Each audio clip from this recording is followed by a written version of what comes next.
Hey guys, I'm Stephanie, and this is Steph's Stove. And if you love cheesy, creamy pimento cheese and creamy pasta salad, today's your lucky day. We're putting those two wonderful flavors together for a rich, creamy, delicious pimento cheese pasta salad. It is super rich and delicious, perfect for those backyard barbecues we have coming up, and it's just as luscious for a weeknight dinner. So, I've got my water already starting to boil. Let me show you how to do it. All right, on my stovetop, I have a medium-sized stock pot filled about halfway with water, and you want to bring your water to a nice rolling boil like this. And it's going to take about 10 or so minutes to get it up to a rolling boil, so go ahead and set your temperature on high to get it there. And then you need to add some salt.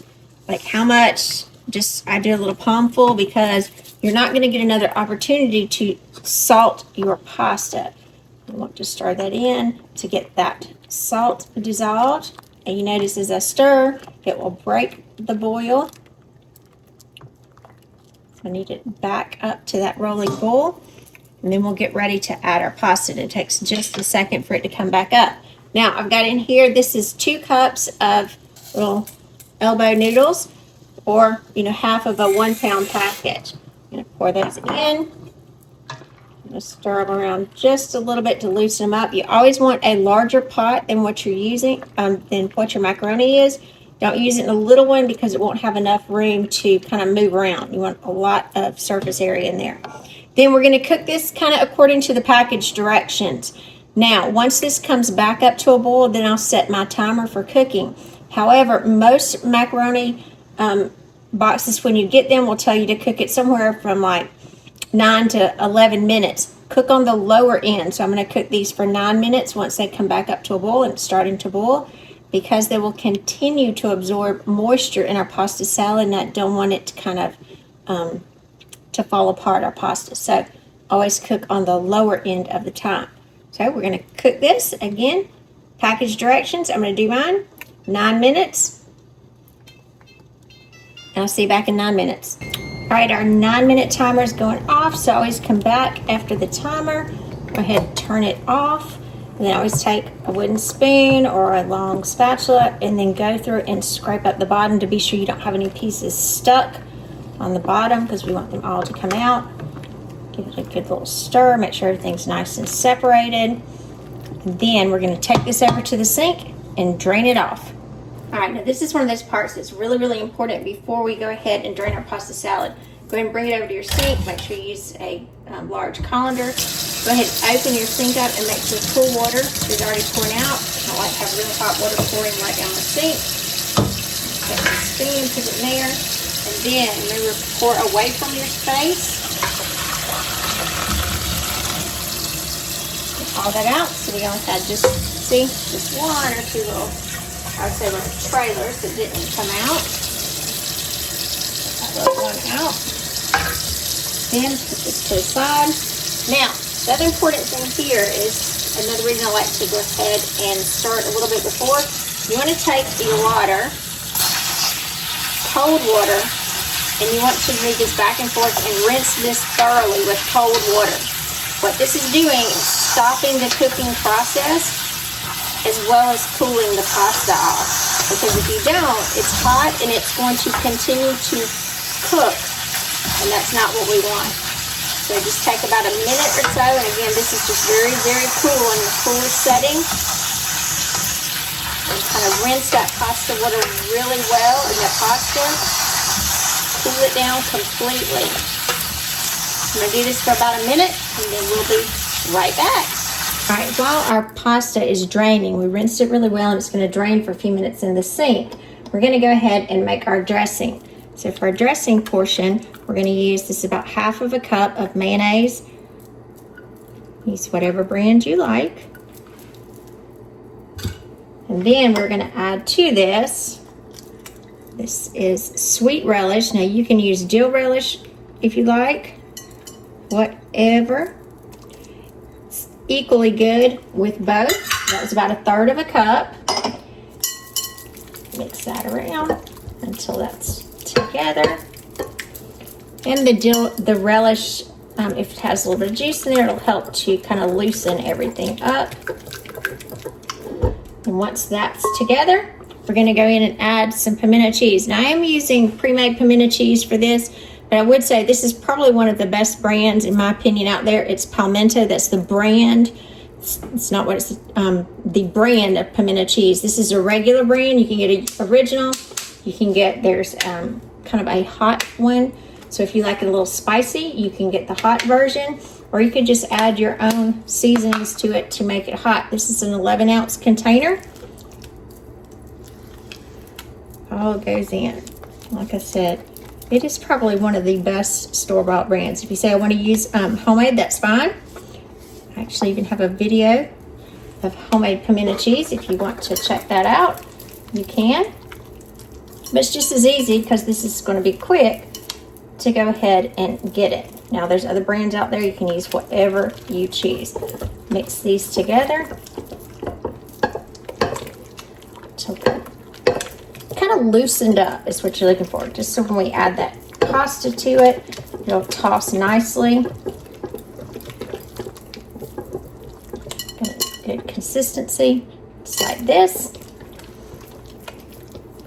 Right, let me go check our pasta. It's probably nice and drained. All right, now I've got our pasta, and if you want to check to be sure that your pasta doesn't have any extra water in it, one of them fell in there, just take a paper towel and kind of go in there and absorb that extra water that's at the bottom, because you don't want your pasta salad wet. And you'll be surprised when you think it's all gone.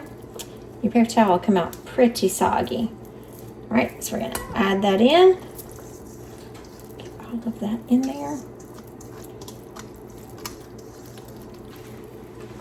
I love that pretty pasta. Get this up so you can see it. And we're just going to toss to combine. Look at that. Just coming together, coating all those noodles. Just gorgeous. Beautiful, beautiful. I always like to use a large bowl for this, because you're going to do a lot of kind of blending and tossing. Be rather gentle when you're doing it. You don't want to kind of tear up your pasta. But look at that. Isn't that delicious? Good, good cook. Now, if for any reason you think it's a little too thick, you can add just a little splash of milk, and I would start with about a half teaspoon. Mine has a really good consistency because I allowed a little extra juice with my relish in here. But one thing you do want to do is come in, get a clean spoon to do it, taste it.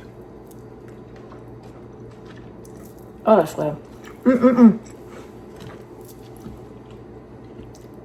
Oh, that's so good. After you taste it, then add any salt and pepper to it. I always like to add pepper. Just goes really well, in my opinion. Then a little bit of salt. If you want any extra seasonings, by all means you can. Some people like to add sugar. I'm not a fan of sugar in pasta salad, but I know a lot of people do. So do what your family likes. And then we just need to transfer it to a pretty bowl. You can serve this immediately. It's delicious just like this. However, if you have the extra time, go ahead, cover it with some plastic wrap, put it in the refrigerator for about an hour or so. All of these flavors will kind of soak up together and get even better, and then serve it. So I'm going to cover this and get this into the refrigerator. I'll be right back. All right, this has been in the refrigerator for about an hour. Take this out and you can see, it has set up nicely, and that will give it quite a bit of time to thicken. Look at that. And absorb all that extra liquid in there, and just kind of all those flavors to come together. Look how pretty that is. Just beautiful. Now, after it's sat for a little while, if it's a little thicker than to your liking, just take a tad of milk, and I'm just going to do this just a little bit at a time, because again, it does thicken as it sets. And I'm going to loosen it just a little. And if you don't feel like it needs any, don't. You don't have to. But again, if you refrigerate this after If you have any leftovers, you may need to add a little to thin it out for the next time. Now, after it's been in the refrigerator, I do like to take, these are some green onions here, and I just chopped up. It's about 2 large green onions. Got the whites and the greens in there, and I'm gonna reserve, I'll go ahead and use all this. It's about 1/4 of a cup. And then we'll add these in. I didn't want these to get extra soft. That's why I like to add those right before I get ready to serve it and blend throughout. Likewise, so you can see what I'm talking about. I have one here, and I'm gonna cut one up for a garnish. Now, when I'm cutting these, I'm gonna cut from the white to about where you see the firmness of the green. I'm not gonna go too terribly far into the end. I'm just gonna slice these up, out. Then I'm gonna transfer this to another bowl. I want a prettier serving bowl for it. Perfect summer side dish. Get all that in there.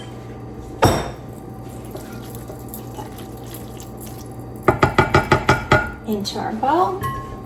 And take this extra, just add it right on top. Just for a pretty pasta salad. Now it's just time to come in and dip some and get ready to enjoy. Look at this beautiful pimento cheese pasta salad. Look at that. Yummy. I'm Stephanie, and this has been Steph's Stove, where today we made this pimento cheese pasta salad. Doesn't that look delicious? Delicious. So again, if you love that creamy pasta salad, look at that. And pimento cheese, these are just perfect together. Oh, it's rich. Oh, it just makes your mouth happy. Perfect combination. Pasta cooked perfectly. Remember, when you're cooking your pasta, do it on the lower end of the cooking time and it'll come out just right. Now, this is a perfect side dish for any backyard barbecue, or like I said, any day during the week. Now, if you don't eat it all, that's fine.